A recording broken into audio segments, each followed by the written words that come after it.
دوستوں بزرگوں، اللہ کے رسول صلی اللہ علیہ وسلم نے جو سب سے پہلی محنت کری وہ ایمان بنانے کی محنت کری میرے دوستوں۔ انسان کے قلوب پہ محنت کری، انسان کے دل پر محنت کری کہ کیسے مال سے یقین ہٹا کر اعمال پہ لے کر آ گئے صحاباؤں کو، اور کیسے دنیا کی مخلوق سے ہٹا کر ایک خالق کی طرف رخ کر دیا میرے دوستوں۔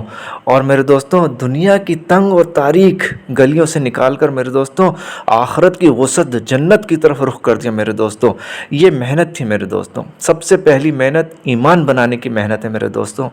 13 سال مکہ میں صرف ایمان بنانے کی محنت ہوئی ہے میرے دوستوں۔ جب ایمان زندگی میں آیا پھر احکام پہ چلنا آسان ہو گیا، اللہ کے تمام احکامات پہ عمل کرنا آسان ہو گیا۔ تو میرے دوستوں آج بھی یہی کہا جا رہا ہے، مسلمان کا ایمان کمزور ہو گیا ہے، پہلے ایمان بنانے کی محنت کرنی ہوگی۔ صحابہ فرماتے تھے ہم نے پہلے ایمان بنایا اور پھر قرآن سیکھا۔ تو میرے دوستوں ایمان بنانے کی محنت ہے۔ آج دعوت و تبلیغ کے روح سے یہ چاہا جا رہا ہے کہ مسلمانوں کو جو ایمان کمزور ہو گیا وہ ایمان بن جائے، کیونکہ پہلی محنت ہی ایمان کی ہے۔ جب ایمان زندگیوں میں ہوگا تو اعمال کرنا آسان ہوگا میرے دوستوں۔ ایمان بڑھ گیا، پھر جیسے احکامات آتے گئے اور وہ احکامات صحابہ مانتے چلے گئے میرے دوستوں۔ پھر جب نماز کا حکم آیا تو میرے دوستوں تو پھر مسلمان کے پاس یہ نہیں تھا کہ نماز نہیں پڑھتے، تو ایسا ہو نہیں سکتا کہ مسلمان ہو اور نماز نہ پڑھے میرے دوستوں، کیونکہ ایمان مضبوط تھا۔ ایمان بنانے کی 13 سال میرے دوستوں محنت ہوئی ہے، پہلے ایمان پھر احکام آئے ہیں۔ تو آج ایمان مسلمان کا کمزور ہو گیا، تو اسی لیے کہا جا رہا ہے کہ بھئی ایمان کی محنت میں لگ جاؤ، ایمان والی محنت میں لگ جاؤ، کیونکہ جس محنت میں لگو گے وہ چیز وجود میں آ جاتی ہے۔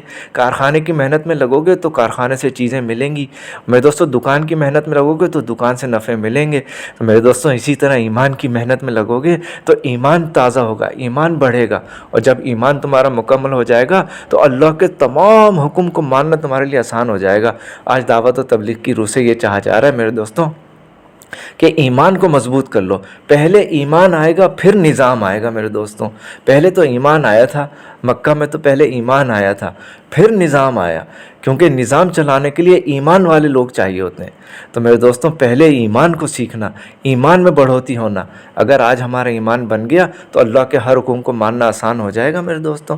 پھر وہ جو لوگ ایمان والے ہو جائیں گے وہ نظام کو کھڑا کریں گے، اور پھر اسی طرح اللہ کا نظام اور رسول اللہ صلی اللہ علیہ وسلم کی شریعت سارے عالم میں پھیل جائے گی، اور سارے عالم کے انسان جہنم کی آگ سے بچ کر جنت میں جانے والے ہو جائیں گے میرے دوستوں۔ یہ میرے رسول صلی اللہ علیہ وسلم کے دل کی کڑھن تھی کہ سارے عالم کے سارے انسان جہنم سے بچ جائیں۔ اللہ کے نبی فرماتے تھے کہ یہودی کا جنازہ جا رہا ہے لیکن ہے تو میرا امتی، اگر یہ کلمہ پڑھ لیتا تو جنت میں چلا جاتا۔ میرے دوستوں ایمان بنانے کی محنت ہے، ایمان بنائیں، آؤ مل کر ایمان بنائیں، ایمان کو تازہ کریں میرے دوستوں۔ جب تک ایمان نہیں بنے گا ہمیں احکام پہ عمل کرنا مشکل ہو جائے گا، اللہ کے رسول کے احکامات ہم نہیں اس پہ چلنا مشکل ہو جائے گا۔ تو بھائی سب نیت کرتے ہیں انشاءاللہ دین کی محنت میں لگ کر دین سیکھیں گے، ایمان بنائیں گے، میرا بھی ارادہ ہے انشاءاللہ۔